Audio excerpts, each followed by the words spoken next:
اپنی حلال کمائی کرو کہ میرے نبی کا فرمان ہے جو صبح سے شام تک حلال کمانے میں تھکتا ہے اس کے اس دن کے سارے گناہ معاف ہو جاتے ہیں۔ سعد بن معاذ بیٹھے تھے، ان کے ہاتھوں پر اللہ کے نبی کی نظر پڑی تو ہاتھ بڑے سخت تھے، تو ہم نے کہا سعد تیرے ہاتھ اتنے سخت کیوں ہیں؟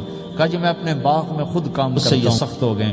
تو آپ نے سعد کا ہاتھ پکڑا اور ایسے چوما اور کہا اپنے بچوں کو حلال کھلانے، جو ہاتھ ایسا ہو جائے گا اس پہ جہنم کی آگ حرام ہو جائے۔ اپنی حلال کمائی کرو کہ میرے نبی کا فرمان ہے جو صبح سے شام تک حلال کمانے میں تھکتا ہے اس کے اس دن کے سارے گناہ معاف ہو جاتے ہیں۔ سعد بن معاذ بیٹھے تھے، ان کے ہاتھوں پر اللہ کے نبی کی نظر پڑی تو ہاتھ بڑے سخت تھے، تو ہم نے کہا سعد تیرے ہاتھ اتنے سخت کیوں ہیں؟